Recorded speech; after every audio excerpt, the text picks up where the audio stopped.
सहनावतु सहनौ भुनक्तु सह वीर्यं करवावहै तेजस्विनावधीतमस्तु मा विद्विषावहै।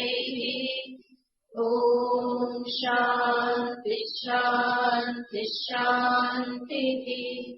शङ्करं शङ्कराचार्यं केशवं बादरायणं सूत्रभाष्यकृतौ वन्दे भगवन्तौ पुनः पुनः।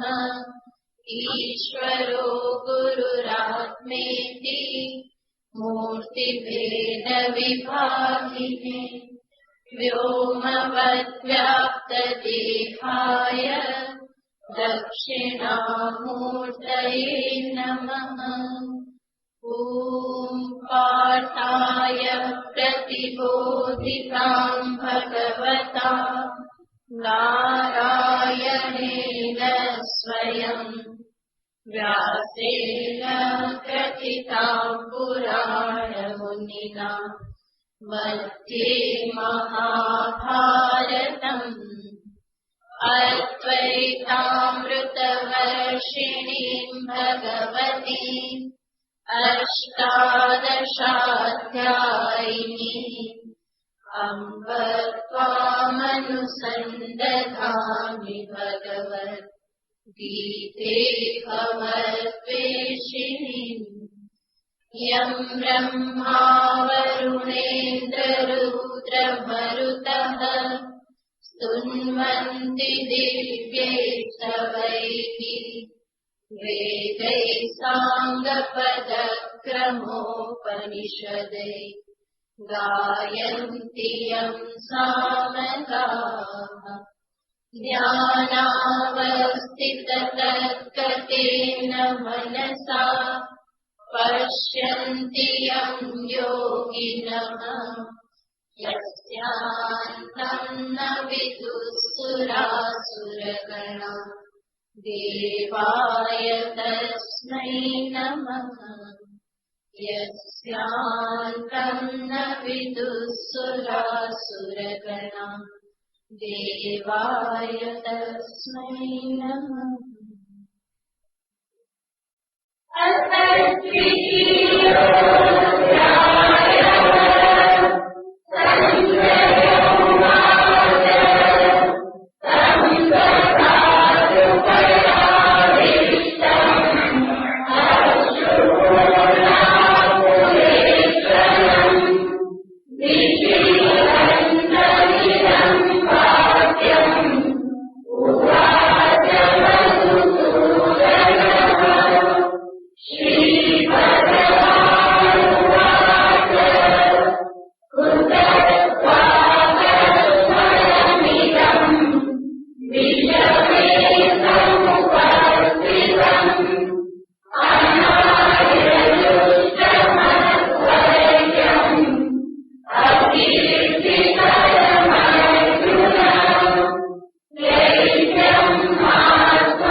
એવો ગ્રંથ છે કે જેમાં આપવામાં આવેલો ઉપદેશ દરેક પ્રકારના મનુષ્યને સમાન રૂપે લાગુ પડે છે.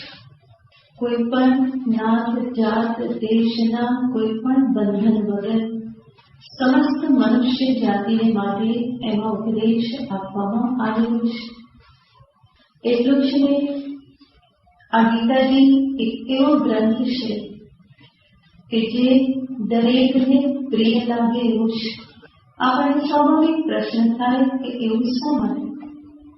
આમ તો ગીતાજીમાં જે કહ્યું, ઉપનિષદમાં જે કહ્યું, અન્ય ગ્રંથોમાં જે કહ્યું એ બધું જ એક સરખું છે.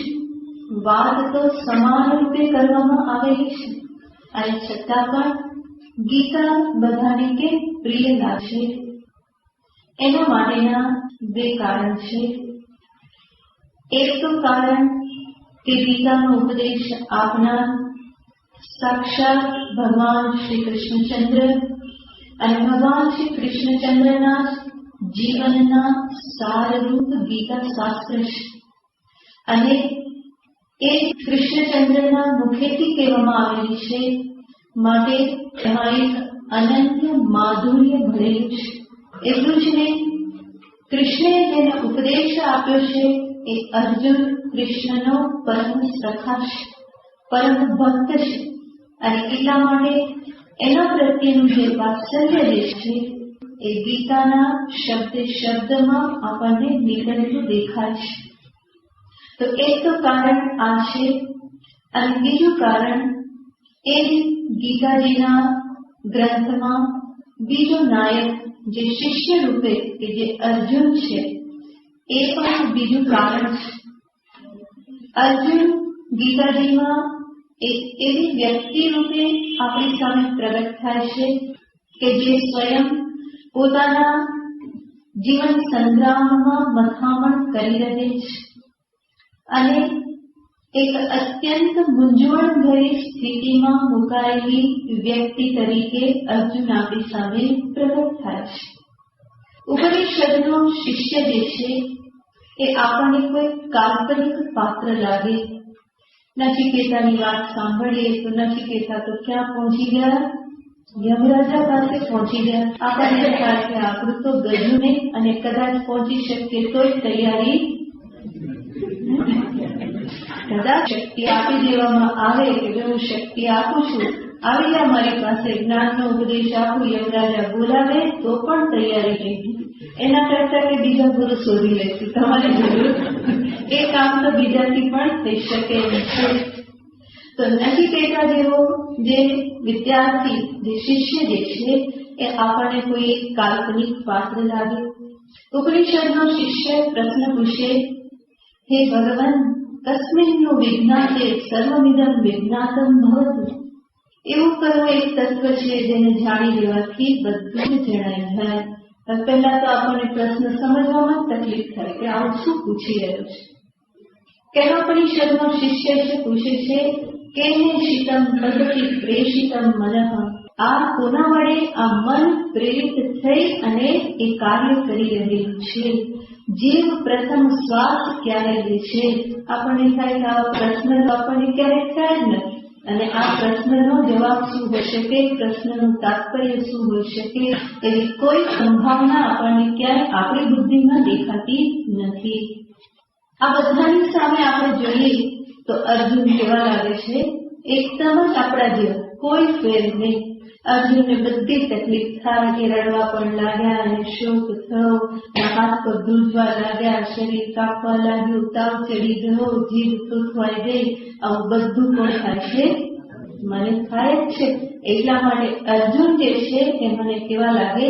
મારા જેવા કે મને પણ જેવી મૂંઝવણો અનુભવાય છે, મૂંઝવણ ક્યાં છે? અર્જુનને અનુભવાય છે.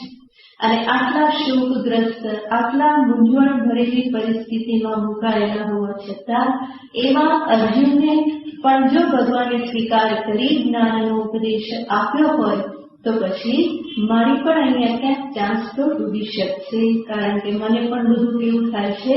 અર્જુન જેવું થાય છે. અને અર્જુન અધિકારી બની શક્યા તો હું પણ જરૂર અધિકારી બની શકીશ. આ પ્રમાણેની સંભાવના મને મારા અંતરમાં જણાય છે. તો અર્જુનને જોઈ અને ઘણી બધી સંભાવના લાગે છે. એટલા માટે થાય કે ગીતાજીનો ઉપદેશ તો કોના માટે છે? મારા જેવા માટે છે. તે નચિકેતાને કઠોપનિષદનો ઉપદેશ ભલે યમરાજને આપ્યો, પરંતુ ગીતાજી તો મને કેવા લાગે છે? મારા લાગે છે. જાણે કે મારા માટે જેમાં બધું કહેવામાં આવ્યું હોય એવું દરેક વ્યક્તિને અનુભવમાં આવે છે. અને માટે ગીતા શાસ્ત્ર જે છે એ સર્વને માટે અત્યંત પ્રિય એવું શાસ્ત્ર છે. એટલું જ નહીં, ગીતા શાસ્ત્ર એને જીવન શાસ્ત્ર કહેવામાં આવે છે. જીવન શાસ્ત્રનો અર્થ જ્યારથી જીવન પ્રારંભ થયું કે એની સમાપ્તિ સુધીમાં જેટલા પણ કર્તવ્ય, સાધન, જેટલી સમસ્યાઓ, એનું સમાધાન, આ બધું જ ગીતા શાસ્ત્રમાં આપવામાં આવેલું છે. અહીંયા આપણે સમજવું જોઈએ કે જીવન એટલે માત્ર જન્મથી પ્રારંભ થયેલું જેને આપણે કહીએ છીએ એટલું જ જીવન નહીં, પરંતુ જીવન જે છે એ અનેક જન્મોથી ચાલુ આવે છે. આ જન્મ અને મૃત્યુ એ તો માત્ર આ સ્થૂળ દેહના છે, પરંતુ જે જીવ કે જે સૂક્ષ્મ શરીર અને પોતાના ધર્મ અધર્મના સંસ્કાર, કર્મો આ બધું લઈ અને જે હંમેશા આગળ યાત્રા કરતો રહેશે એ જીવનું સ્વરૂપ છે અને એ એનું જીવન છે. તો સ્થૂળ શરીર જે છે એ તો બદલાતું રહેશે, એનો જન્મ અને મૃત્યુ થતા રહેશે, પરંતુ જીવનું જીવન, એની યાત્રા જે છે એ અનેક જન્મોથી પ્રારંભ થયેલી છે. માટે જીવનનો અર્થ છે, જીવન એટલે એક એવો માર્ગ છે કે જેમાં નિરંતર આગળ વધવાનું હંમેશા જીવ પ્રયત્ન કરતો રહેશે. એવું જે જીવનું જીવન જ્યાંથી પણ પ્રારંભ થયું હોય અને એની સમાપ્તિ ક્યાં આવે છે તો કે મોક્ષ જ્યારે પ્રાપ્ત થાય ત્યારે એ જીવન સમાપ્ત થાય છે. તો એ મોક્ષ પ્રાપ્તિ સુધીનું જીવન આ જીવનમાં સમાપ્ત થઈ શકે અને હજુ આના પછીના ઘણા જન્મો પછી પણ એ જીવનની સમાપ્તિ થઈ શકે. અને આવું જે જીવન જે છે એને કહેવામાં આવે આધ્યાત્મિક જીવન, કે જેમાં જીવ દરેક જન્મમાં કંઈક કરી અને થોડું આગળ વધે છે. માટે જ કહેવામાં આવે કે અધ્યાત્મ સાધના જે છે એ કોઈ માત્ર એક જીવનની સાધના નથી હોતી, બલ્કિ એ અનેક જન્મોથી ધીમે ધીમે જીવ એમાં પ્રગતિ કરે છે. તમે બધા અહીંયા બેઠા છો, ગીતાજી સાંભળો છો, આ ગીતાજીને સાંભળી જીવનમાં ઉન્નતિ સાધો છો, અહીંયા સુધી પહોંચ્યા છો એ કોઈ આ એક જીવનનું જ માત્ર પરિશ્રમનું ફળ નથી, પરંતુ અનેક જન્મોથી પ્રાપ્ત થયેલી આ શરૂ થયેલી આ યાત્રા છે. અને અધ્યાત્મ યાત્રામાં કંઈ પણ કરેલું ક્યારેય પણ નિરર્થક જતું નથી. એકવાર બોલવામાં આવ્યું હે રામ તો એ એમાં લખાઈ જાય છે અને થોડીક પ્રગતિ એમાં થઈ જાય છે. થાકી ગયા હોય અને ઊભા થતા બોલ્યા હે ભગવાન તો પણ ક્યાં લખાઈ જાય છે? એ જીવના ખાતામાં લખાય છે. ભગવાનનું કોઈ નામ લીધેલું નિરર્થક જતું નથી, કોઈ પણ સેવેલો સદભાવ ક્યારેય પણ નિરર્થક જતો નથી. ભગવાન આગળ બીજા અધ્યાયમાં આગળ કહેવાના છે, નેહા વિક્રમ નાશોસ્તિ પ્રત્યવાયો વિદ્યતે સ્વલ્પમપ્યસ્ય ધર્મસ્ય ત્રાયતે મહતો ભયાત. આધ્યાત્મિક ઉન્નતિને અર્થે કરેલું કોઈ પણ કાર્ય ક્યારેય નિષ્ફળ જતું નથી. નિષ્કામ ભાવથી કરેલું કોઈ પણ સત્કર્મ ક્યારેય પણ નિષ્ફળ જતું નથી. તો આ રીતે ભગવાન પણ અહીંયા બતાવે છે. છઠ્ઠા અધ્યાયમાં પણ ભગવાન કહે છે કે જીવની યાત્રા જો અધૂરી રહી ગયેલી હોય અને તે મૃત્યુ પામે તો જરૂર લભતે પૌર્વદેહિકમ, બીજા જન્મમાં એ પૂર્વ દેહમાં કરેલી યાત્રા જ્યાં અટકેલી હતી ત્યાંથી ફરી પાછી એ પોતાની યાત્રાનો પ્રારંભ કરે છે. તો અહીંયા કંઈ પણ નિરર્થક જતું નથી. એટલે આની પહેલા પણ મેં કહેલું હતું કે અધ્યાત્મ વિદ્યા જે છે એ અધ્યાત્મ વિદ્યા ક્યારેય પણ નષ્ટ થતી નથી. આધ્યાત્મિક ઉન્નતિ જેટલી થઈ એ એટલી જ છે, એ ક્યારેય પણ એમાં ફરી પાછું પતન થતું નથી. બીજી બધી વિદ્યા જે છે એ બીજા જન્મમાં ભૂલાઈ જાય છે. એટલા માટે દરેક જન્મમાં ક્યાં જવું પડે? સ્કૂલે જવું પડે, કોલેજમાં જવું પડે, આલ્ફાબેટ શીખવા પડે, 1 to 10 શીખવું પડે. શા માટે? એ અપરા વિદ્યા છે. અને અપરા વિદ્યા મૃત્યુ થતાની સાથે નષ્ટ થઈ જાય છે. ફરી પાછો જન્મ થાય ત્યારે એવું નથી હોતું કે બાળક જન્મતાની સાથે એબીસીડી બોલવા લાગ્યું, 100 to 10 બોલવા લાગ્યું નહીં, અને ફરી પાછું કેજીથી પ્રારંભ કરવું પડે છે. ફરી એ જ એને ફરીને કરવું પડે છે. પરંતુ અધ્યાત્મ વિદ્યામાં કે આધ્યાત્મિક સાધનામાં એવી રીતનું નથી. જ્યાં સુધી કર્યું એનાથી આગળનું ફરી પાછું કરવાનું રહે છે. જો ત્યાં પણ દર વખતે એકડેથી એકડો ઘૂંટવો પડતો હોત તો દશા શું થાય? કારણ કે એક જન્મમાં તો યાત્રા પૂરી થાય એવી નથી. એનો અર્થ તો ક્યારેય પણ મોક્ષ પ્રાપ્ત થઈ જ ના શકે, કારણ કે દર વખતે પહેલેથી શરૂ કરવાનું થાય. તો ભગવાનની આ એક કૃપા છે કે એમણે આ પ્રમાણેની ગોઠવણ કરેલી છે કે જીવનું જીવન, આધ્યાત્મિક જીવન જે છે એ નિરંતર કરવામાં આવતી પ્રગતિ છે. અને એના અનુસંધાનમાં જીવ જે કંઈ પણ પ્રયત્ન કરે છે એ કોઈ પ્રયત્ન ક્યારેય પણ નિષ્ફળ જતો નથી. આવી આજે આધ્યાત્મિક જીવનની યાત્રા, એના માટેની સંપૂર્ણ માર્ગદર્શિકા એ આ શ્રીમદ ભગવદ્ ગીતા છે. એક ભગવદ્ ગીતાને આત્મસાત કરી લેવામાં આવે, ગીતા સુગીતા કર્તવ્યા કિમન્યે શાસ્ત્ર વિસ્તરૈકી, આપણે મહાત્મ્યમાં જોયેલું હતું. તો ગીતાજી એક પર્યાપ્ત છે આધ્યાત્મિક જીવનના અંતિમ લક્ષ્ય સુધી પહોંચવા માટે થઈ, અને મને માર્ગદર્શન આપવામાં ગીતાજી એક સંપૂર્ણપણે એક પર્યાપ્ત ગ્રંથ છે, સંપૂર્ણ ગ્રંથ છે. તો એવા ગ્રંથનો આપણે સ્વાધ્યાય કરી રહ્યા છીએ. અને એવા ગ્રંથના સ્વાધ્યાયમાં આપણે અત્યારે જોઈ રહેલા છીએ અર્જુનની મૂંઝવણ. અર્જુને આગળ કહ્યું, કથમ ભીષ્મમહં સંખ્યે દ્રોણં ચ મધુસૂદન. અર્જુન, અત્યારે ભગવાને જે કહ્યું કે તને આવો તે કશ્મલ આવી તે કાયરતા ક્યાંથી પ્રાપ્ત થઈ, તો એની સામે અર્જુન સામે પ્રશ્ન આક્ષેપ કરી દે છે કે પરંતુ તમે જે પૂછો એ બરાબર, પરંતુ આ ભીષ્મ અને દ્રોણને હું કેવી રીતે હણું, એની સામે હું પ્રતિકાર કેવી રીતે કરું, એનો પ્રતિકાર કરવો મારા માટે સંભવ નથી.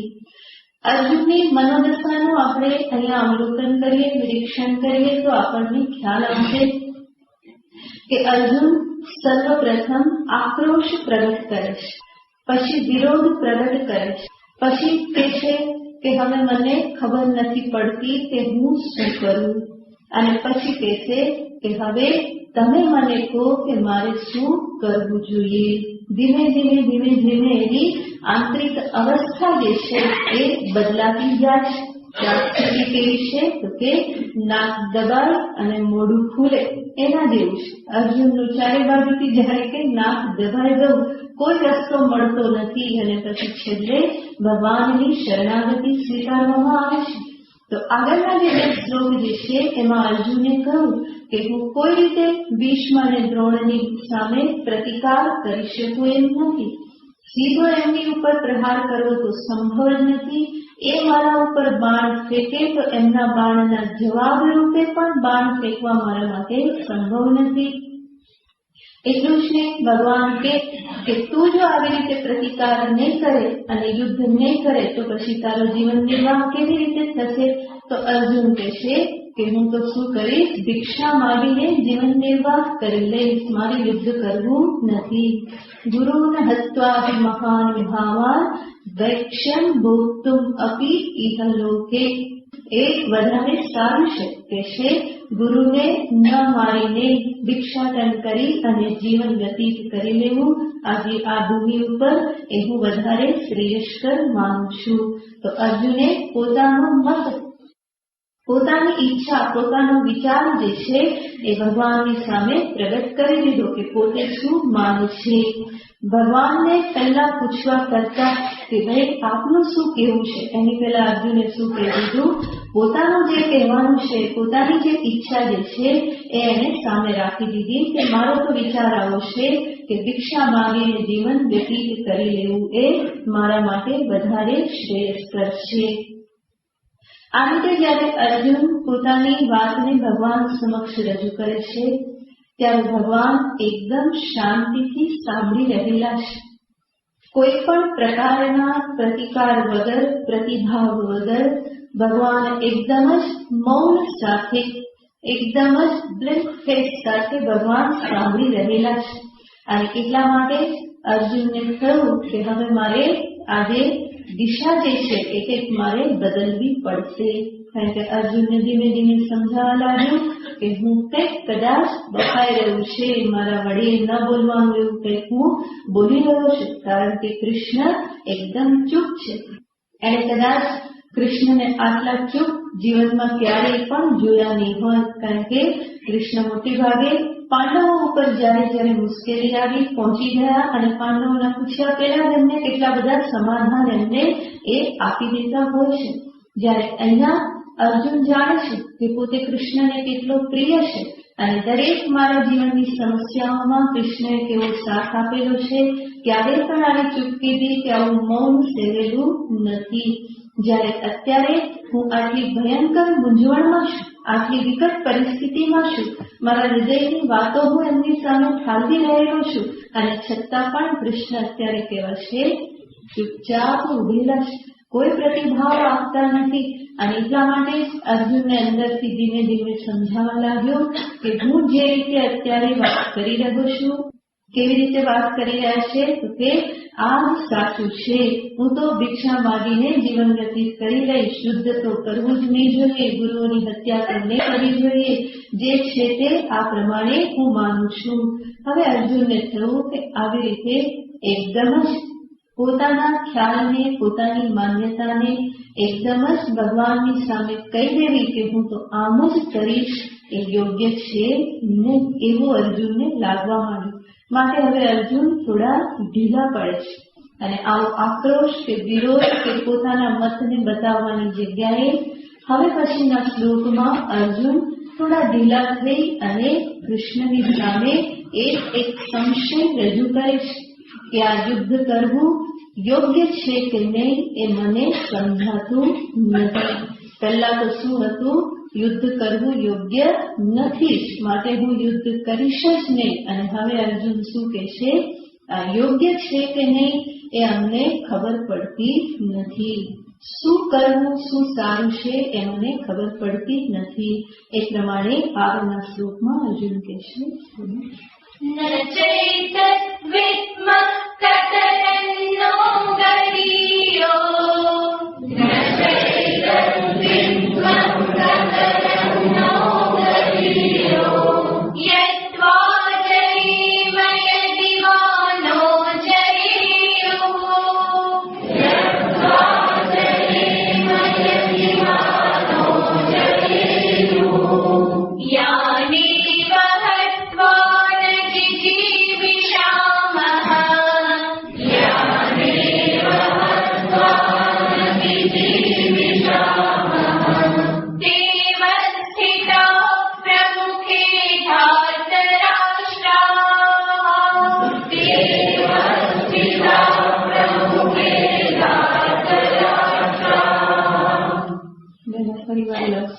થોડો અઘરો છે ને, હવે જોરથી બોલાશે.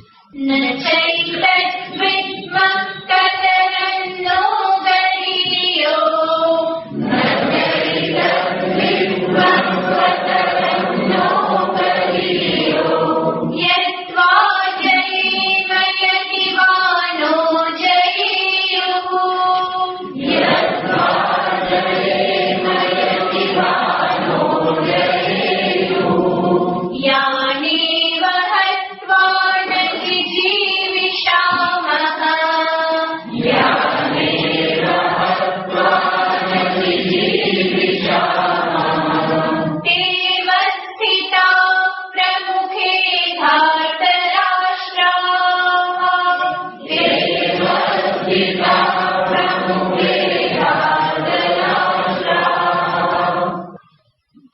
અર્જુન કહેશે એતત ન વિદ્મઃ, અમે જાણતા નથી.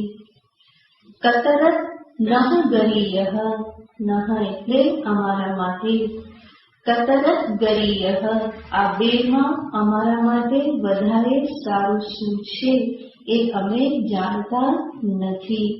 આ બેમાં એટલે શું? તો અર્જુન સ્વયં કહેશે યદ્વા જયેમ યદિવા નહ જયેયુઃ, અમારા લોકોનો વિજય થઈ જાય એટલે કે અમે જીતી જઈએ એ વધારે સારું છે કે પછી અમે જીતાઈ જઈએ કૌરવો વડે એ વધારે સારું છે.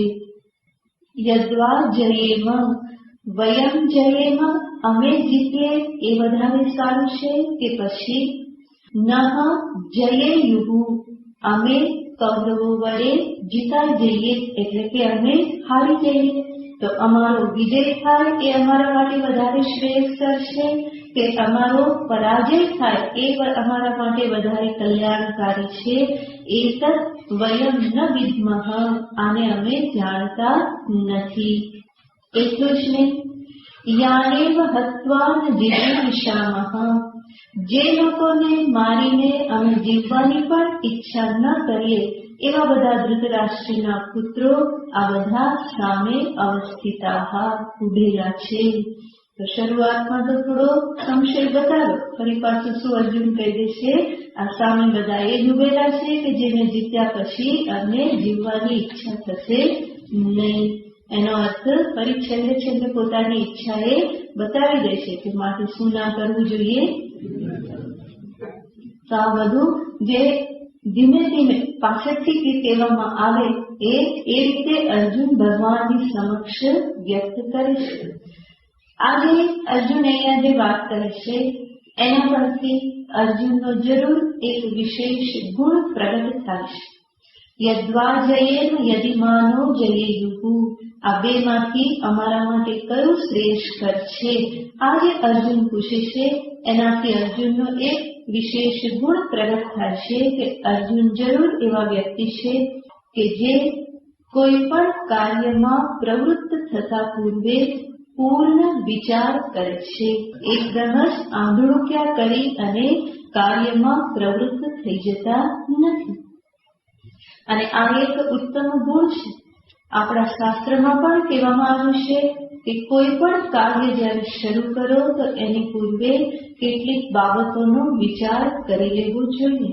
અને એ કઈ બાબતો છે તો એક શ્લોકમાં બહુ સરસ રીતે કહેવામાં આવેલું છે, જેમાં સર્વપ્રથમ કે છે કે સર્વપ્રથમ કોઈ પણ કાર્ય કરવાને માટે યોગ્ય સમય હોવો જોઈએ, વિચાર કરવો જોઈએ. કહ કાલઃ, કયો કાળ યોગ્ય છે? તો સમયને અનુરૂપ કાર્ય કરવાનું હોય. કોઈ પણ કાર્યની સિદ્ધિ માટે સર્વપ્રથમ યોગ્ય સમયને નિશ્ચિત કરવું જોઈએ. કોઈ વ્યક્તિ આઈસ્ક્રીમનું પાર્લર ચાલુ કરવા માંગતો હોય અને એનું ઉદ્ઘાટન ક્યારે કરે? વિન્ટરમાં કરે, જાન્યુઆરીમાં. તો એ યોગ્ય કાળ કહેવાય નહીં. તો યોગ્ય કાળે યોગ્ય કાર્યની શરૂઆત થવી જોઈએ. તો એવી રીતે આઈસ્ક્રીમની દુકાન શિયાળામાં ખોલાય નહીં. એ હંમેશા ઉનાળામાં શરૂઆત કરે તો એમાં જલ્દી સફળતા પ્રાપ્ત થાય. તો કહ કાલઃ, એ કાલ સર્વપ્રથમ વિચાર કરવો પડે. કહ કાલઃ કાની મિત્રાણી, હું કંઈ પણ કાર્ય પ્રારંભ કરું તો એમાં મને મારા કેટલા મિત્રોની સહાય મળી રહેશે. કારણ કે ઘણા બધા મિત્રો આરંભે શુરા હોય, શરૂઆત કરવાની હોય ત્યારે બધા સાથે હોય, પછી ધીમે ધીમે એક બધા કરતા જાય. તો જેના આધારે કાર્ય શરૂ કરવું હોય એ બધા છૂટી જાય તો પછી તકલીફ પડે. માટે નક્કી કરવું પડે કાની મિત્રાણી, આ કાર્યમાં મને કોનો સાથ મળી રહેશે. ત્યાર પછી ત્રીજો વિચાર કરવાનું કહેવામાં આવે છે કો દેશઃ, કયા દેશમાં કયા સ્થાનમાં કાર્ય ચાલુ કરવું. આઈસ્ક્રીમનું પાર્લર હિમાલયમાં જઈને ખોલાય નહીં, તો ત્યાં એ બહુ ચાલે નહીં. માટે એના માટે દેશ પણ યોગ્ય હોવો જોઈએ કે કયા દેશમાં કયા સ્થાનમાં એ કાર્ય કરવું. કોઈ પણ મહાન કાર્ય કરવું હોય તો યોગ્ય દેશનો નિશ્ચય કરવો પડે. એટલા માટે આજકાલ યોગ્ય દેશ કયો છે? વાઇબ્રન્ટ ગુજરાત. બધા એમ હોય ક્યાં થાય? અહીંયા જ થાય, કારણ કે આ દેશ કેવો છે? ગુજરાત જે છે સર્વથી વધારે અનુકૂળ છે. કંઈ પણ અહીંયા ઇન્વેસ્ટમેન્ટ કરવું હોય તો, કારણ કે બધું કહેવામાં આવે છે.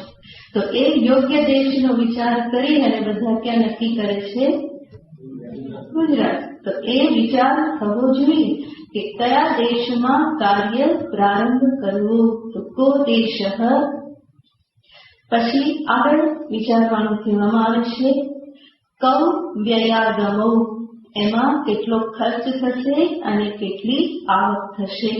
કેટલું ઇન્વેસ્ટમેન્ટ કરીશું તો આગળ જતા કેટલી આવક થશે એ પણ સાથે સાથે વિચારવું પડે. નહીં તો થોડા સમયમાં દેવાનું કાઢવું પડે. જે હોય એ પણ જાય અને નવું કંઈ પ્રાપ્ત થાય નહીં. તો જે કંઈ પણ આવક અને ખર્ચ જે છે એનો પણ સાથે સાથે વિચાર કરવો પડે. તો કૌ વ્યયાગમો. પાંચમો પ્રશ્ન બહુ મહત્વનો છે કે જેમાં પૂછવામાં આવે છે કષ્ટ અહમ. આમાં હું કોણ છું? બરાબર, હું કોણ છું એનો અર્થ જે કામ શરૂ કરવા જઈ રહ્યું છે પોતે કેટલા પાણીમાં છે પહેલા એ વિચાર પણ સાથે સાથે કરવો પડે. પોતાનામાં કેટલું સામર્થ્ય છે, કેટલી કેપેસિટી છે એ સ્વયંએ સર્વપ્રથમ વિચાર કરવો પડે.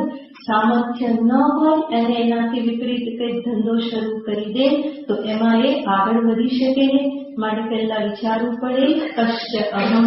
હું કોણ છું? હું કેટલા પાણીમાં છું? કયા ધંધા માટેનું સામર્થ્ય મારામાં છે? કયા કાર્ય માટેનું સામર્થ્ય છે? એનો વિચાર કરવો પડે. અને પાછું કહેવામાં આવે છે કા શક્તિ.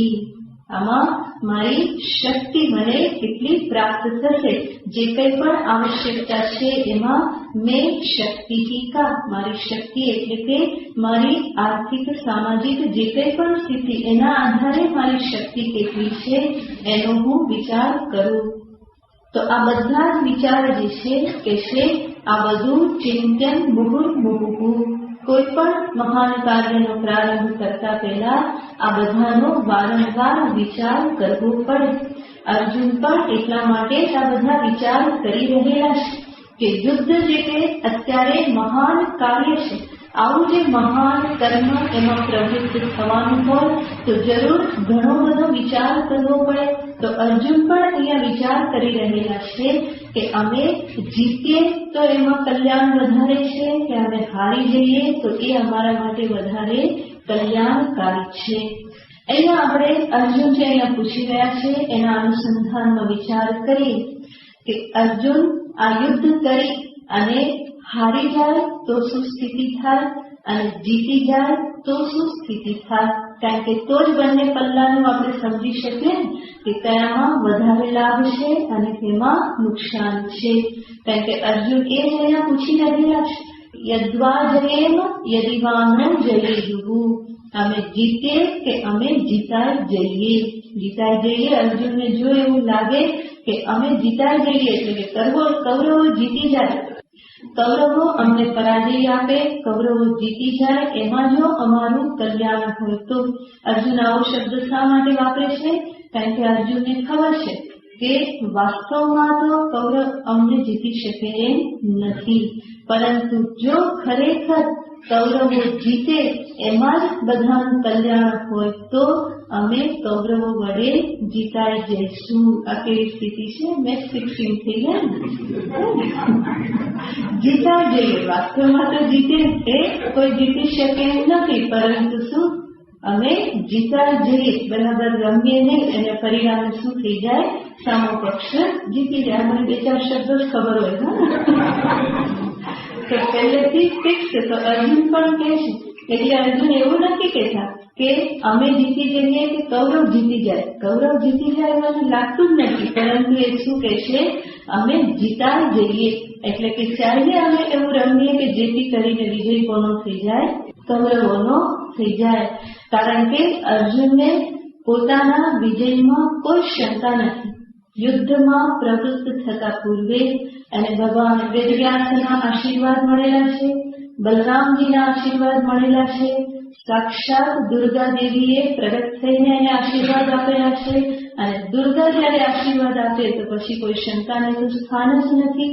અને ભગવાન કૃષ્ણના આશીર્વાદ તો ચારે હાથ એના ઉપર છે. અને પોતાના સામર્થ્યમાં પણ એને એટલો બધો વિશ્વાસ છે કે જેથી કરીને પોતે હારી જાય એવી કોઈ શંકા તો એને છે જ નહીં. કૌરવો જીતી જાય ને અમે હારી જઈએ. એટલા માટે અર્જુન આવો શબ્દ વાપરે છે કે કાં તો અમે જીતી જઈએ અને નહીં તો જીતા જઈએ. આ બેમાં અમારા માટે કલ્યાણકારી શું એ અમને ખબર પડતી નથી. હવે અહીંયા વિચાર કરીએ કે અર્જુન પાંડવો જે છે એ આ યુદ્ધમાં, મહાભારત યુદ્ધમાં જો એ લોકો જીતાઈ જાય, એટલે કે આપણા શબ્દમાં કહીએ કે હારી જાય તો, અને કૌરવો જીતી જાય તો શું થાય? તો કે બે જ સ્થિતિ થઈ શકે. એક તો યુદ્ધ દરમિયાન એનું મૃત્યુ થઈ જાય, અને બીજું શું થઈ શકે? તો કે કાં તો પછી જંગલમાં જઈને એ જંગલમાં ભાગીને જતા રહે તો કૌરવો જીતી શકે. બરાબર? કૌરવો જીત્યા એનો અર્થ શું? એક તો મૃત્યુ થયું, પાંડવોનું, અર્જુનનું મૃત્યુ થયું. અને કદાચ મૃત્યુ ન થાય તો અંતે શું કરવું પડે? જંગલમાં જવું પડે, ત્યાં ભિક્ષાટન કરી અને બધું પૂરું કરવું પડે. તો બે જ વિકલ્પ છે. જ્યારે એ હારી જાય ત્યારે આ બે વિકલ્પ છે. અને આ બંને વિકલ્પમાં શું થશે? તો કે દુનિયામાં ફાંસી થશે. એક તો મરી જાય તો પણ બધા કહેશે કે આ ખાલી બળદા ફૂટતા હતા પાંડવો, બધા કેવા થઈ ગયા? બધા મરી ગયા. એટલું જ નહીં, ભાગીને જંગલમાં જતા રહેશે તો પણ દુનિયા એની ફાંસી ઉઠાવશે કે આ લોકો કેવા નીકળ્યા? તો કે ભાગી ગયા, કાયર નીકળ્યા. તો બંને મરી જવામાં અને જંગલમાં ભાગી જવામાં બંનેમાં એમને શું પ્રાપ્ત થાય છે? દુનિયાની ફાંસી, નિંદા જ પ્રાપ્ત થાય છે. એનાથી વધારે કંઈ પ્રાપ્ત થઈ જવાનું નથી. તો બે જ વિકલ્પ, કાં તો મરે અને કાં તો ભાગે. અને ધારો કે પાંડવોનો વિજય થાય તો પણ એમાં શું થઈ શકે? તો એક તો જો આ યુદ્ધમાં પાંડવોનો વિજય થાય તો વિજય ક્યારે સંભવ બનશે?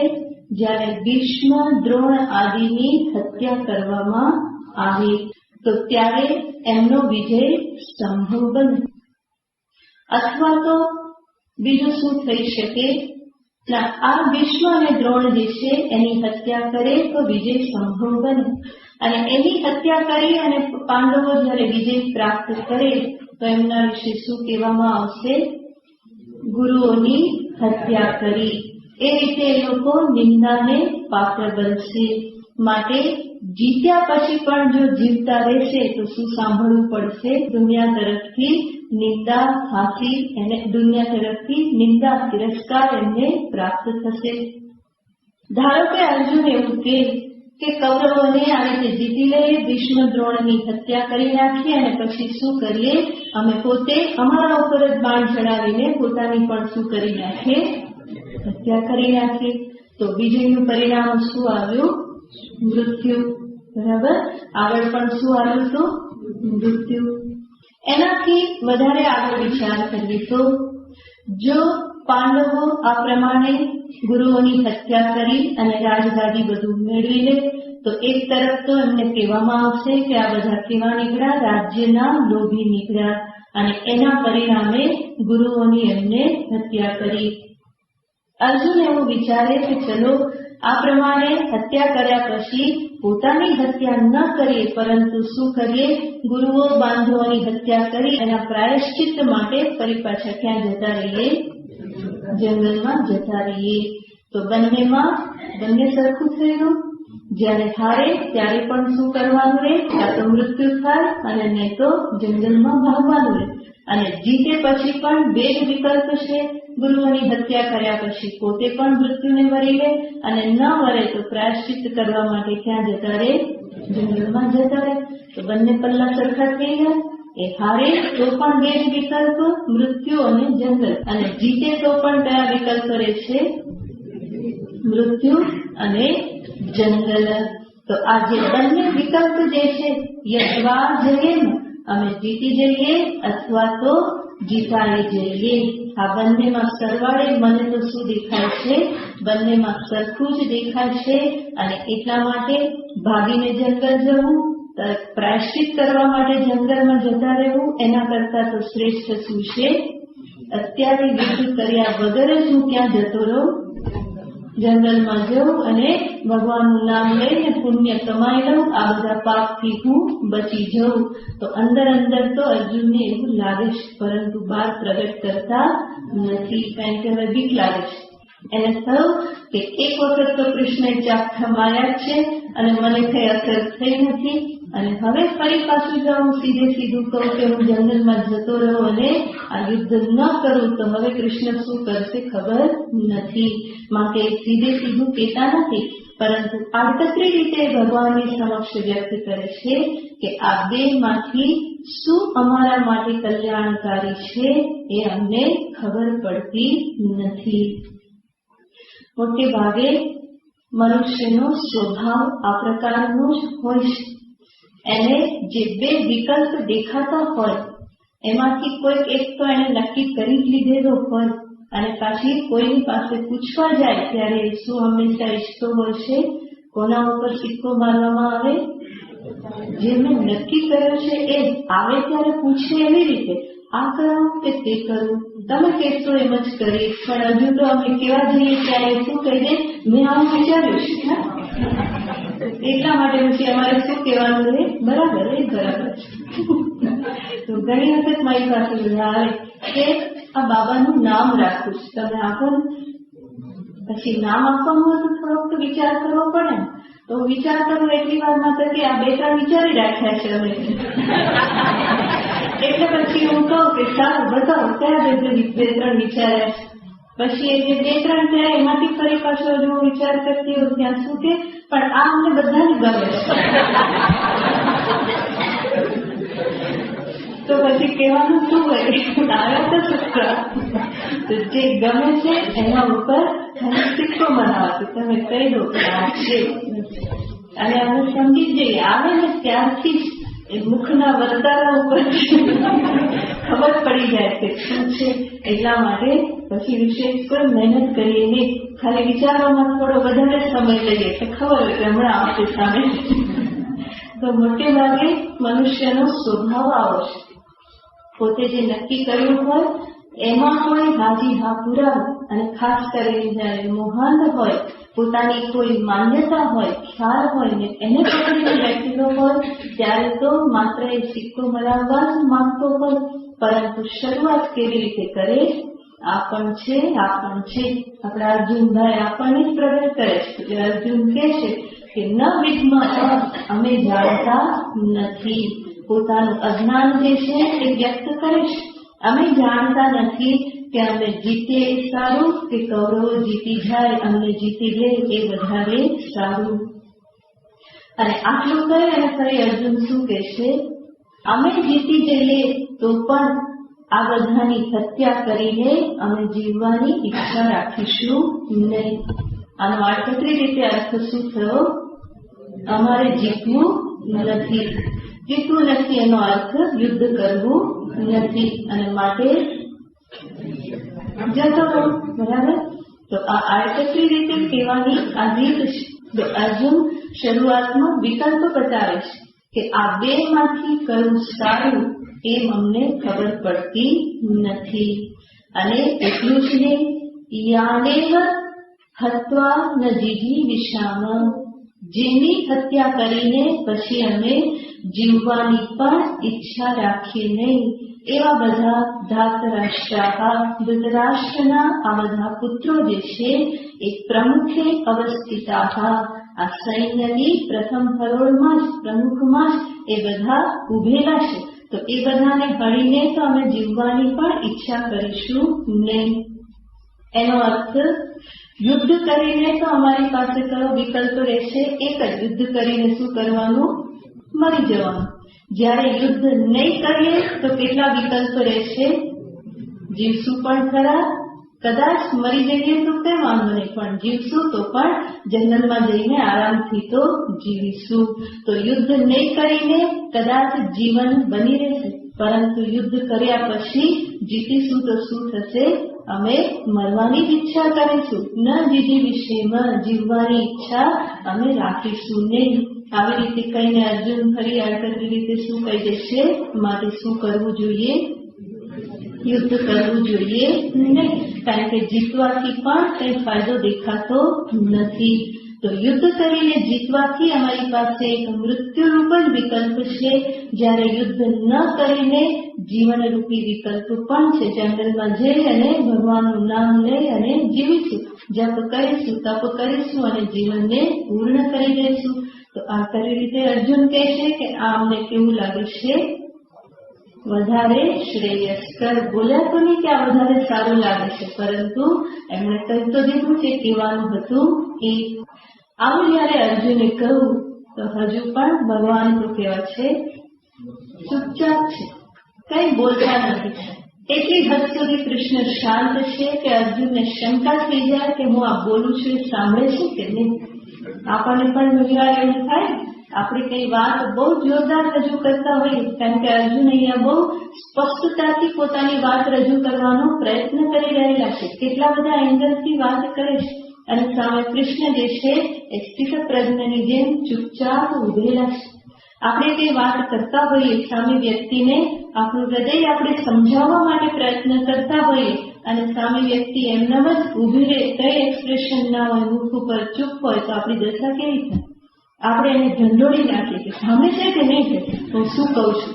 અર્જુનને પણ એવું જ કંઈક થઈ રહેલું છે, પણ ઢંઢોળાય એવું તો નથી, કારણ કે ભગવાન એવા ટાઈટ ઉભેલા હશે ને કે અર્જુન કઈ વિશેષ હમણાં કરી શકતા નથી. તો અર્જુનને ભગવાનની આ શાંત અવસ્થા, આ ચૂપકીદી જે છે એ જ અર્જુનને ધીમે ધીમે બીજી દિશામાં વિચાર કરતો કરે છે. આચાર્ય હંમેશા બોલીને જ ઉપદેશ આપે કે કાર્ય કરાવે એવું નથી. ઘણું બધું એમનું મૌન જે છે એ પણ ઘણું બધું કહી જતું હોય છે. માટે કૃષ્ણ જે છે એના મૌન ધારણ કરીને જ રહેલા છે.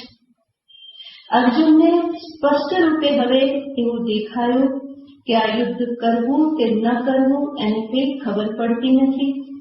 એટલું જ નહીં, યુદ્ધમાં બધાની હત્યા કર્યા પછી જે સુખ મળશે એ સુખમાં પણ એને કોઈ સુખ બુદ્ધિ થતી નથી. એટલે તો અર્જુન કહી ચૂક્યા છે, ન કાંક્ષે વિજયમ કૃષ્ણ ન ચ રાજ્યમ સુખાની છે. પહેલા અધ્યાયમાં કહી ચૂક્યા છે કે મારે આ યુદ્ધ કરીને કોઈ રાજ્ય જોઈતું નથી. માત્ર આ જ રાજ્ય નહીં, આ ભૂમિનું જ રાજ્ય નહીં. અર્જુને કહ્યું અપિત્રૈલોક્ય રાજ્ય છે, ત્રણેય લોકનું રાજ્ય પણ જો મને મળે તો પણ હું બાંધવોની હત્યા કરીને રાજ્ય સુખ ભોગવવા માંગતો નથી. તો આ બધા જ વિચારો અર્જુનના મનમાં રહેલા છે, અને આ બધા જ વિચારોનું જે ધમસાણ એની બુદ્ધિમાં જે ચાલી રહેલું છે એના પરિણામે અંતે અર્જુનના મનમાં કદાચ આવો કોઈક એવો પ્રશ્ન પૂછ્યો હશે કે મુખ્ય પ્રશ્નનો જવાબ હું મેળવવા માંગુ છું. એ પ્રશ્ન તો છે કે શું આ યુદ્ધ કરવાથી ખરેખર અમારું આત્મકલ્યાણ થશે કે નહીં? કારણ કે આ બધા સુખ જે છે, રાજ્ય સુખ, ત્રિલોકીના રાજ્યનું સુખ, આ બધું અર્જુનને નિરર્થક લાગવા માંડ્યું છે. એના થકી અર્જુનને એટલું તો સમજાય છે, એવું લાગે છે કે અર્જુન એટલું સમજી ચૂક્યા છે કે ભૌતિક જગતની સિદ્ધિઓ ક્યારેય પણ હંમેશા સાથ આપતી નથી.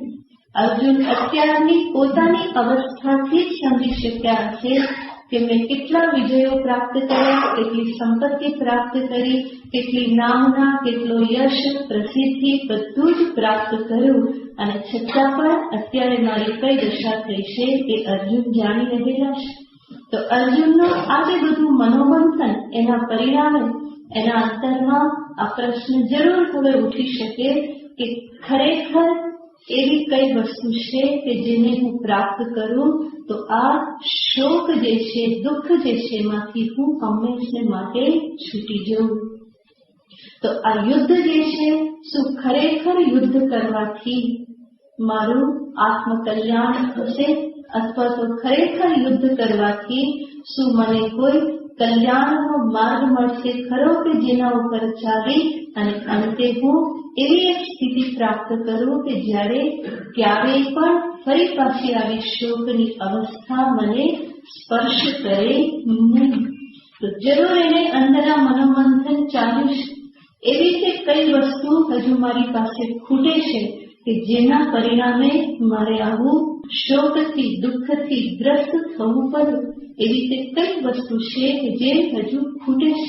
આ બધું મનોમંથન અર્જુનના મનમાં ચાલી રહેલું છે અને આ જ મનોમંથનના પરિણામે કદાચ અર્જુન એક વખત સ્થિર દ્રષ્ટિથી, થોડા શાંત હૃદયથી સામે ઉભેલા કૃષ્ણની આંખમાં આંખ મિલાવતા હશે. કૃષ્ણનું એણે એક અલગ દ્રષ્ટિથી જ્યારે દર્શન કર્યું અને એવી કોઈક પુણ્યની ક્ષણ, મહાન પુણ્યની ક્ષણ કે જે એક ક્ષણના કૃષ્ણ તરફના એ દર્શનના પરિણામે અર્જુનના અંતરમાં એક આમૂલાગ્ર પરિવર્તન આવી ગયું. કે એક દ્રષ્ટિથી એના અંતરમાં ક્લિક થઈ ગયું અને પરિણામે આગળ તે એવી એક વિરલ ઘટના ઘટિત થાય છે. અર્જુને જોયું હશે કૃષ્ણની સામે એક અલગ દ્રષ્ટિથી. અત્યાર સુધી કૃષ્ણ એના માટે પાર્થ સારથી છે, એના સારથી છે, એના સખા છે, એ દ્રષ્ટિથી એ જોતા હતા. પરંતુ આ બધા મનોમંથનના પરિણામે પોતાને આજે બધું, અત્યારે આટલી બધી મૂંઝવણ, આટલું બધું કષ્ટ જે અનુભવાયો, જેમાંથી બહાર નીકળવા માટે એને કોઈ માર્ગ સૂઝતો નથી, ક્યારના મથામણ કરી રહેલા છે. આના પરિણામે એ કૃષ્ણની સામે એક અલગ દ્રષ્ટિકોણથી, અલગ ભાવથી કૃષ્ણની સામે નજર નાખે અને એના પરિણામે અર્જુનના અંતરમાં કંઈક પ્રકાશ થઈ ગયો. અર્જુનને લાગ્યું કે આ એ જ કૃષ્ણ જેને હું બાળપણથી જાણું છું. એના જીવનમાં પણ અનેક કટોકટીની ક્ષણો આવેલી છે, અનેક ધર્મ સંકટો એના જીવનમાં પણ આવ્યા છે. પરંતુ કૃષ્ણ તો ક્યારેય મારી જેમ મૂંઝવણ ભરેલા મેં ક્યારેય જોયેલા નથી. દરેક પરિસ્થિતિમાં કૃષ્ણ હંમેશા કેવા હોય છે? પ્રસન્ન ચિત્ત, શાંત, ગંભીર. તો એ જ કૃષ્ણ છે કે જેની પાસે કોઈક એવી વસ્તુ છે કે જેના પરિણામે એ હંમેશા આ પ્રમાણે પ્રસન્ન રહે છે. કોઈ પણ વિકટ પરિસ્થિતિ એને ક્યારેય પણ મૂંઝવણમાં મૂકતી નથી.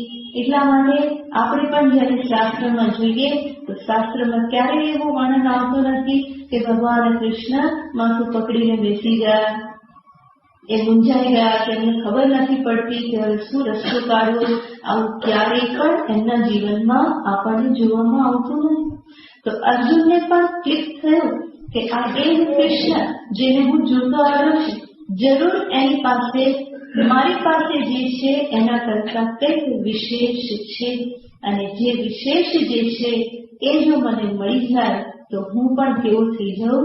કૃષ્ણ જેવો જ થઈ જાઉં. માટે તો ગીતાજી અર્જુનના વિષાદથી કૃષ્ણની પ્રસન્નતા સુધીની યાત્રા છે. અર્જુન આ વિષાદગ્રસ્ત છે, એને દેખાયું કે કૃષ્ણની આ પ્રસન્નતા એની પાછળ જરૂર કોઈક રહસ્ય છે, એવું કંઈક એની પાસે છે કે જે મારી પાસે નથી. અને એટલે અર્જુનને તરત જ વિવેક થઈ ગયો અને એ ભગવાન કૃષ્ણની સમક્ષ પોતાની મૂંઝવણ રજૂ કરી અને આગળના શ્લોકમાં કૃષ્ણ પ્રત્યે એ પોતાની શરણાગતિ પણ પ્રગટ કરે છે. એને સમજાઈ ગયું કે બીજો કોઈ ઉપાય નથી, કૃષ્ણ જ મને આમાંથી તારી શકશે. હું જે ઈચ્છું છું, જે જંખું છું, એ તો કૃષ્ણ પાસે જ છે અને કૃષ્ણ તો મારી સામે જ છે, તો બીજે ક્યાં જવાની જરૂર છે? એને થયું કે હું કૃષ્ણને સમર્પિત થઈ જાઉં તો મારી સમસ્યાનો ઉકેલ મને જરૂર મળી જશે. તો આગળના શ્લોકમાં અર્જુન પોતાની જિજ્ઞાસા અને શરણાગતિ કૃષ્ણ પ્રત્યે પોતાનું શિષ્યત્વ જે છે એને એ સ્પષ્ટ રૂપે ત્યાં પ્રગટ કરે છે. આ ગીતાજીનો બહુ જ મહત્વનો શ્લોક છે. 7મું શ્લોક. કાર્પણ્ય દોષો ભવત સ્વભાવઃ કાર્પણ્ય દોષો ભવત સ્વભાવઃ પૃચ્છામિ ત્વાં ધર્મ સમ્મૂઢચેતાઃ પૃચ્છામિ ત્વાં ધર્મ સમ્મૂઢચેતાઃ યચ્છ્રેયસ્યાન્નિષ્ઠિतं બ્રૂહિ તન્મે યચ્છ્રેયસ્યાન્નિષ્ઠિतं બ્રૂહિ તન્મે શિષ્યસ્તેહં શાધિમાં ત્વાં પ્રપન્નં શિષ્યસ્તેહં શાધિમાં ત્વાં પ્રપન્નં. ફરી એકવાર બધા સાથે ભાવથી શ્લોક બોલવાનો, કારણ કે અર્જુન જે ઈચ્છે છે એ જ કોણ ઈચ્છે છે?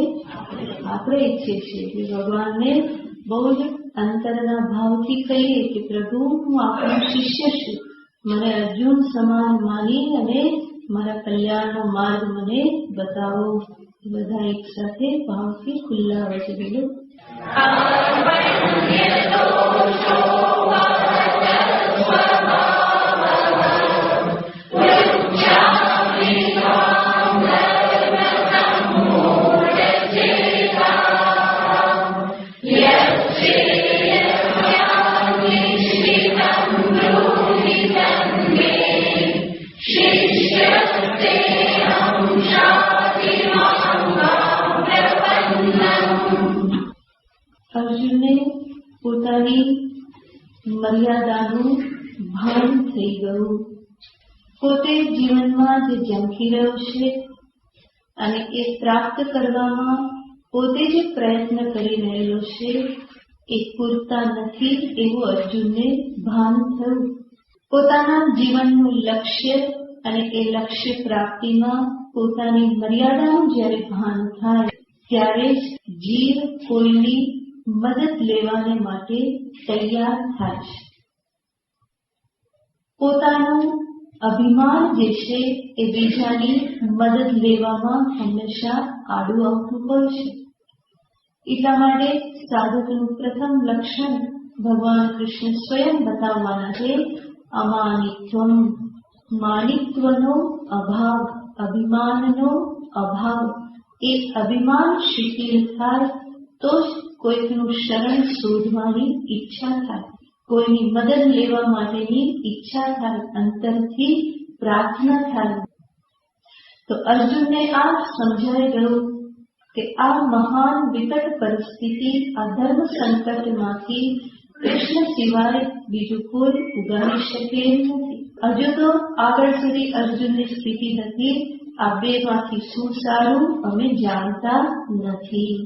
હવે તરત અર્જુન આ શ્લોકમાં કહેશે કે જે સારું હોય, કલ્યાણકારી હોય એ આપ જ નક્કી કરીને મને કહો. તો આજે અર્જુન કે જે કૃષ્ણનો પરમ સખા, એ પરમ સખા હવે શું બની રહેલો છે? શિષ્ય બની રહેલો છે. આ એક મહાન ઘટના છે. કોઈ પણ વ્યક્તિના અંતરમાં શિષ્ય ભાવ જાગવો એ પરમાત્માની બહુ જ મહાન કૃપા સિવાય સંભવ બનતું નથી. અહંકાર એવી વસ્તુ છે કે જલ્દી ક્યાંય ઝૂકવા દેતો નથી, જલ્દી ક્યાંય શરણાગત થવા દેતો નથી. અને એ અહંકાર શિથિલ થયો એની અભિવ્યક્તિ શું છે? અંતરમાં શિષ્યત્વનું પ્રગટીકરણ. તો અર્જુન અહીંયા કહેશે કાર્પણ્ય દોષો બહત સ્વભાવઃ. કાર્પણ્ય રૂપી દોષથી મારો સ્વભાવ, મૂળભૂત સ્વભાવ જે છે એ હણાઈ ગયેલો છે. કાર્પણ્ય દોષેણ ઉપહત સ્વભાવઃ. અને માટે ધર્મ સંમૂઢ ચેતાઃ ત્વામ પૃચ્છામિ. ધર્મની બાબતમાં અત્યંત મૂળ ચિત્તવાળો એવો હું, એટલે કે ધર્મ શું છે અધર્મ શું છે એ નિશ્ચિત કરવાને માટે અત્યારે હું સમર્થ રહ્યો નથી. ધર્મ સંમૂઢ ચેતા અહમ ત્વામ પૃચ્છામી, હું આપને પૂછી રહેલો છું. અર્જુન એટલા સુંદર શબ્દો અહીંયા વાપરે છે, સ્પષ્ટ રૂપે કહેશે કે પ્રભુ હવે હું આપને પૂછી રહેલો છું. કારણ કે અર્જુન જાણે છે પૂછ્યા વગર કૃષ્ણ બોલવાના નથી. સામાન્ય નિયમ છે ના પૃષ્ઠ કસ્યચિત બ્રુયાત. આત્મજ્ઞાનના સંદર્ભમાં ખાસ કહેવામાં આવે છે જ્યાં સુધી પૂછવામાં ન આવે ત્યાં સુધી કહેવું નહીં. તો અર્જુન આ વિધિ જાણે છે એટલા માટે એ ભગવાનની સમક્ષ સ્પષ્ટ શબ્દ વાપરે છે અહમ ત્વામ પૃચ્છામિ, હું આપને પૂછી રહેલો છું. કોણ હું? ધર્મ સંમૂઢ ચેતા, જેનું ચિત્ત મૂળ થઈ ગયેલું છે, જે અત્યારે વિચાર કરી શકવાને માટે સમર્થ નથી. અત્યાર સુધી અર્જુને બહુ વિચાર કર્યા ને કેટલું બધું બતાવ્યું, પણ હવે આ ક્ષણે અર્જુન શું સમજી ગયેલા છે? મારા વિચારની દિશા યોગ્ય નથી. અર્જુન સમજે છે કે મેં જે તરફ ગતિ કરી વિચારોને લઈને એ યોગ્ય નથી. એટલા માટે જ તો કૃષ્ણ અત્યાર સુધી કેવા રહ્યા છે? ચૂપ રહ્યા છે. નહીં તો કૃષ્ણ કંઈક તો કહે ને કે બરાબર છે, સાબાસ, સરસ, સરસ વિચારો. આવું કઈ ભગવાને કહેલું નથી. એનાથી અર્જુન સમજી ગયા કે વિચારની દિશા કંઈક ખોટી છે. માટે એ કહેશે અહમ ત્વામ પૃચ્છામિ, હું આપને પૂછી રહેલો છું. શું પૂછી રહેલ છે? યત શ્રેયસ્યા નિશ્ચિતમ બ્રૂહિ તન્મે, જે કલ્યાણકારી હોય, જે કરવામાં મારું કલ્યાણ હોય એ આપ નિશ્ચિત કરી મેં બ્રૂહિ, મને કહો. આપ આપના તરફથી નિશ્ચિત કરી અને આપ મને કહો. મેં બ્રૂહિ. ભગવાન કહે કે શા માટે તમે કહો? તો અર્જુન કહેશે શિષ્યસ્તેહમ, હું કોણ છું? હું આપનો શિષ્ય છું. તે શિષ્ય અહમ, હું આપનો શિષ્ય છું. ખાલી શિષ્ય છું કહી દેવાથી પૂરતું થતું નથી, પરંતુ જે પણ શિષ્ય એ ગુરુને એક અધિકાર આપવો પડે છે. માટે અર્જુન કહેશે શાધિમામ. શાધિમામ એટલે કે મારા ઉપર આપ શાસન કરો. સાધી એટલે કે શાસન કરો. આપ મારા ઉપર શાસન કરો. જે મારા માટે કલ્યાણકારી હોય એના માટેનો મને આદેશ આપો. હું આદેશ જીવવા માટે તૈયાર છું. તો શિષ્ય સ્તેહમ શાધિમામ. ભગવાન કે તારા ઉપર શાસન કરું તું જતો રહેતો, તો અર્જુન કહેશે કે ના ના, ત્વામ પ્રપન્નમ, હું તો આપને શરણાગત છું. હું ક્યાંય હવે જવાનું નથી આપને છોડીને, બસ આપના ચરણ પકડું છું, આપનો શરણાગત છું. ત્વામ પ્રપન્નમ, હું આપને શરણે આવેલો છું. હવે આપને છોડીને હું ક્યાંય જવાનો નથી. તમે વિચાર કરો ક્યાં આગળના શ્લોકના શબ્દો અને આ શ્લોકના શબ્દો કેટલું બધું પરિવર્તન આવી ગયેલું છે. અને જે શબ્દ બોલાય એનાથી જ અંતરના ભાવ ખબર પડે. તો આગળના શ્લોકમાં તો હજુ અર્જુન ઘણા વિરોધપૂર્વક કહેતા હતા, પરંતુ અહીંયા એકદમ જ નમ્ર ભાવ સાથે આ બધા શબ્દો દ્વારા પોતાના અંતરના ભાવને પ્રગટ કરે છે. હું આપનો શિષ્ય છું, મારા ઉપર શાસન કરો.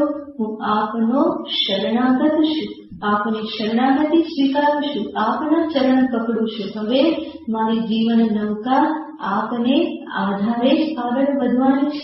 આપ જ એના કર્ણધાર બની રહો. હવે મને ખબર નથી કે નૌકા કઈ દિશામાં જવાથી કિનારો પ્રાપ્ત થશે. આપ જ મારી જીવન નૌકાને હવે ચલાવી અને કિનારે પહોંચાડી દો. તો અર્જુને આ શ્લોકમાં પોતાની જિજ્ઞાસા પ્રગટ કરી શ્રેય માટેની, અને સાથે સાથે શિષ્યત્વ, શરણાગતિ આ બધું પણ પ્રગટ કર્યું. આ શ્લોકને વિસ્તારથી આપણે સમજીશું. પૂર્ણમદ પૂર્ણમિદં પૂર્ણાત પૂર્ણમુદચ્યતે पूर्णस्य पूर्णमादाय पूर्णमेवावशिष्यते।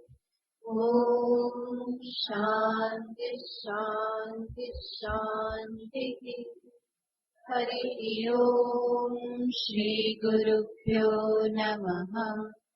हरिः ॐ।